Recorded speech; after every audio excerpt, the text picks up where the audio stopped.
Nah, ini terkait dengan lartas, larangan dan pembatasan.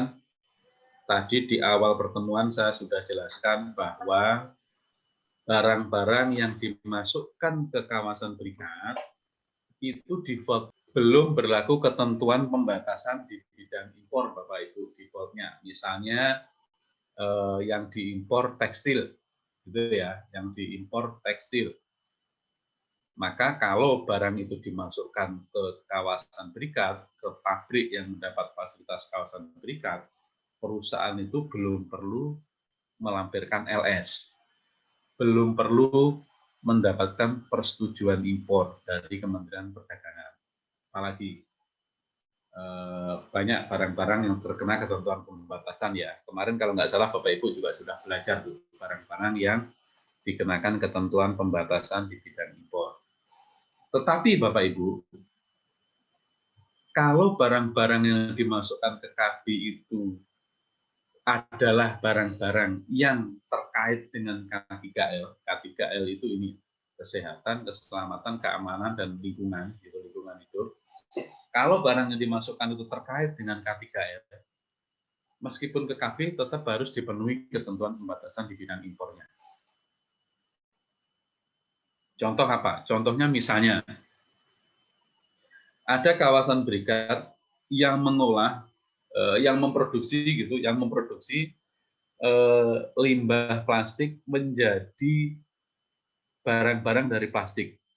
Jadi sampah-sampah plastik itu didaur ulang menjadi biji plastik, kemudian diolah lebih lanjut menjadi barang-barang dari plastik. Nah, karena yang diimpor adalah bahan bakunya limbah plastik, Bapak Ibu, karena limbah plastik ini kalau tidak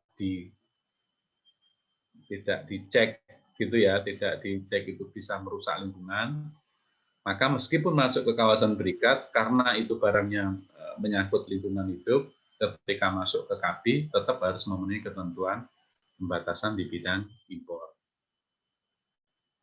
Keamanan juga gitu, misalnya tadi ada KB yang memproduksi barang-barang untuk keperluan pertahanan dan keamanan. Ada KB yang memproduksi granat misalnya Bapak Ibu. Apakah ada? Ada. Ada KB yang memproduksi senjata api, termasuk amunisinya. Nah, bahan baku yang diperlukan salah satunya adalah TNT, bahan peledak gitu ya.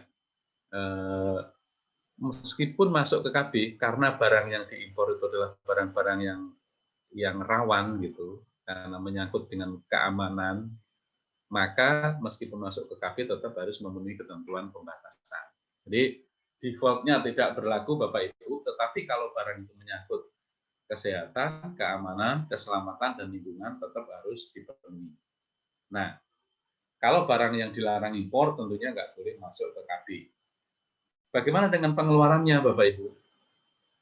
Pengeluaran dari KB ke lokal tidak berlaku ketentuan pembatasan lagi. Hasil produksinya tidak berlaku ketentuan pembatasan di bidang impor.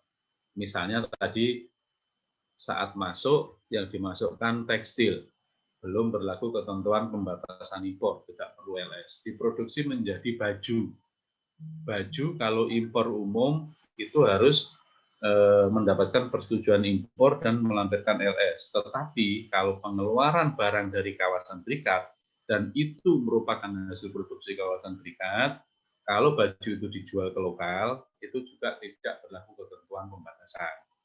Yang berlaku apa nanti? Ketika bahan baku itu dikeluarkan atau dijual masih berupa bahan baku. Karena satu dan lain hal, misalnya bahan baku tidak jadi diproduksi dan sudah tidak bisa dipakai lagi di KB, bahan baku itu mau dijual ke lokal. Nah, itu tetap harus dipenuhi ketentuan pembatasan di bidang impornya. Ini ketentuan larangan dan pembatasan yang berlaku di kawasan berikat.